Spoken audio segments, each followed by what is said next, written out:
नमस्कार, news capital express में आपका स्वागत है। शुरुआत करते हैं खास खबर के साथ। राजधानी भोपाल के विज्ञान भवन में ज्योतिष सम्मेलन का आयोजन किया गया, जिसमें प्रदेश भर से कई ज्योतिष उपस्थित हुए, जिसमें प्रमुख रूप से भोपाल के पंडित कृपाराम उपाध्याय भी उपस्थित हुए, जिन्होंने ज्योतिष विद्या को लेकर अपने विचार प्रकट किए। वहीं कंप्यूटरीकृत कुंडली और पंचांग के द्वारा निकाली जाने वाली कुंडली पर भी खुलकर अपने विचार रखे। देखिए खास रिपोर्ट। कृपाराम उपाध्याय, ज्योतिष और तंत्राचार्य, भोपाल से।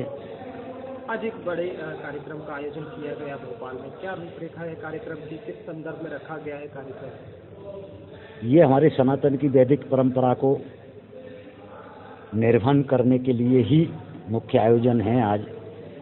और ये शब्द मैंने इसलिए और बोला कि अयोध्या प्रसाद गौतम जी इस मध्य प्रदेश के प्रसिद्ध ज्योतिषाचार्य हुआ करते थे। उनकी पुण्यतिथि में उनके सुपुत्र पंडित विनोद गौतम जी ने ये विचार किया कि क्यों ना हम ज्योतिष की विधाओं को, उनसे जुड़े हुए लोगों को और प्रचारित करें और प्रसारित करें, ताकि हमारी सनातन संस्कृति का एक शंखनाद भोपाल में भी हो। और जहाँ तक मेरे को याद है, भोपाल शहर में विगत कई वर्षों से इस तरह का कोई अच्छा आयोजन आयोजित नहीं हुआ था। तो भोपाल में सनातन संस्कृति का विकास हो और इसकी आवाज़ हमारे प्रदेश तक जाए, हमारे देश तक जाए, हमारी सरकार तक जाए और हमारा संस्कृत विभाग जागे कि ज्योतिष और तंत्र आदि विधाएं भी हमारे सनातन संस्कृति के विकास के मुख्य अंग हैं। इस पर भी हमारा संस्कृत विभाग ध्यान दे।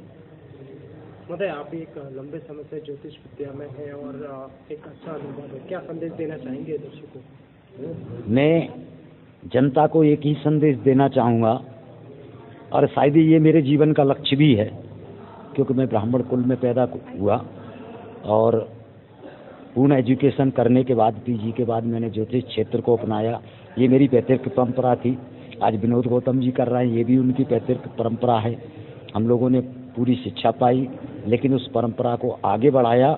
और जब हम आगे आए तो मुझे लगा कि इन भारतीय विधाओं का एक तरह का उपहास सा हमारी आम जनता में फैल रहा है।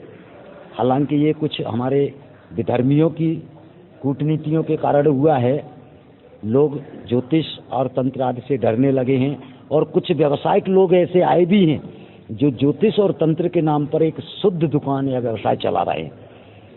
हम चाहते हैं कि उन भ्रांतियों को, और ज्योतिष का ज्ञान न होने के बाद भी जिस तरीके से ज्योतिष का दुष्प्रचार किया जा रहा है, कहीं ना कहीं उस पर हम अपने ज्ञान, अपनी क्षमता, विद्वानों की एकता के कारण लगाम लगा सकें। मतलब कंप्यूटर से बनने वाली कुंडली और ज्योतिष विद्या को जिस तरह से कंप्यूटरीकरण हुआ है और वैज्ञानिक नजरिए से देखा जाने लगा है, तो क्या संदेश रहेगा? ज्योतिष के 3 अंग हैं: सिद्धांत, होरा और संहिता। सिद्धांत ज्योतिष का गणितीय अंग है। मैं समझता हूँ सिद्धांत को आगे बढ़ाने के लिए गणितीय ज्योतिष की जो शाखा है उसको आगे बढ़ाने के लिए कंप्यूटर एक वरदान है।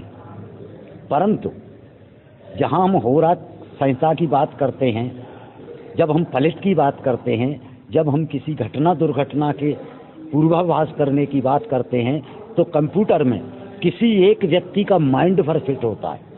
जबकि एक ज्योतिषाचार्य जब स्वयं विवेचना करता है तो उसके पीछे उसका इष्ट, उसके कुल का आशीर्वाद, उसके गुरुओं से मिली हुई शिक्षा के सूत्र, अथक मंथन और विभिन्न प्रकार के आशीर्वाद जुड़े होते हैं। यानी फलित के मामले में मैं दुर्भाग्य मानता हूँ कंप्यूटर को, गणित के मामले में सौभाग्य और वरदान मानता हूँ। पंचांग में और कंप्यूटर में क्या अंतर मानते हैं? पंचांग और कंप्यूटर में वही बात लागू होती है जो थोड़ी देर मैंने कहा है कि पंचांग निर्माण के लिए कंप्यूटर एक वरदान है, लेकिन सहयोगी। क्योंकि पंचांग निर्णय करने के लिए कंप्यूटर ये निर्णय नहीं कर सकता कि ये रक्षाबंधन 11 तारीख को मनेगा या 12 तारीख को। ये निर्णय ज्योतिषाचार्य करेगा। हाँ, उसकी गणना, तिथि का मान, उदय कब हो रहा है, ये निकालने के लिए गणितीय मान के लिए कंप्यूटर एक वरदान है। बहुत बहुत धन्यवाद।